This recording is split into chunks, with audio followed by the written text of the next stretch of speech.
Remember the market crash in real estate in 2008, the big real estate bubble that blew up? A lot of times there are references to that in the current real estate market, thinking that the same thing's going to happen in 2022 or 23. It's going to be a bubble. It's going to blow up. Well, here's one of the reasons why many experts think that's not going to be the case.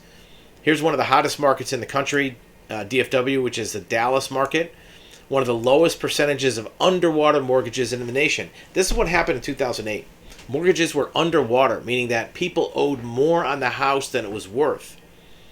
A lot of the foreclosures that happened in 2008 were what's called turn in your keys, meaning that you just walked away from the house. You didn't actually get foreclosed and evicted. You just turned in the keys and walked away because you owed more on the house than it was worth, so why bother? That's not the case now.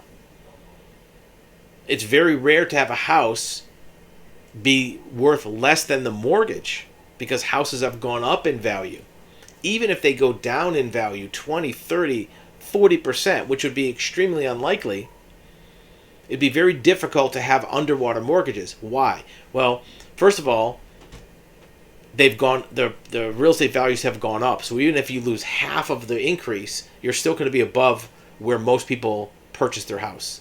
The other thing is there's no more zero down mortgages. Everybody has to put down at least 10, probably 20%. Many times it was a higher percentage because if you bid over the listing price, you had to kick in the cash yourself because of the appraisal. Back in 2005 and 6, people could breathe on a mirror, have no money down, and get a house. That's why people were underwater. They had no equity, or negative equity for that matter. In 2022, very few people have purchased a house that is not worth way more than what their mortgage is. Even if they purchase it recently, prices have still gone up.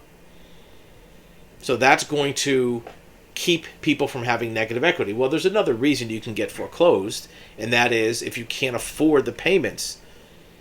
If your mortgage payment is too high for your income. Well, most people who have mortgages have a 2 or 3 or maybe 4% mortgage.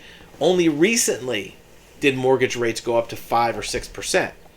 More importantly, when banks are underwriting mortgages for the last 10 years, debt to income ratio is extremely important. Gone are the days of no income verification, or even if you have income, just buying however much house you want.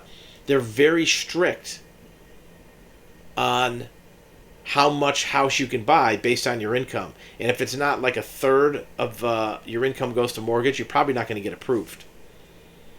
So it's very unlikely that somebody would not be able to pay their mortgage payment because they were extremely conservative at the bank about putting people in houses with higher payments than their income supported. So you have two sides of the coin, income and equity. Both of those are extremely beneficial to the property owner, which is going to make it unlikely that a lot of people are going to be trying to bail out of their houses. Look, even the people who bought a house recently, who maybe they paid too much. They just got their house. They're not looking to get out of it anytime soon. They bought it for a reason, because they were in an apartment or they had to move to another part of the country. They're not looking to dump that house. They can afford the mortgage and they have equity. Maybe they decided they don't like the area that much, or maybe they want a greener backyard, whatever.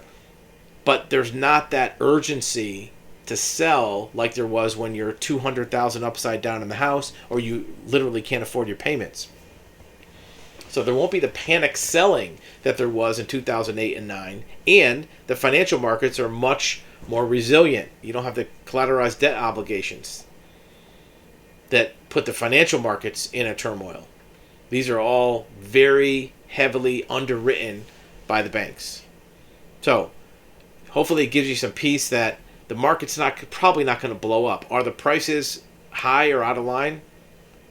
Only remains to be seen next couple of years. I'll tell you this, in 2020, in 2021, when people saw the prices go up and they thought it was out of line, there's a lot of people that wish that they bought then because they even got more out of line in 2022.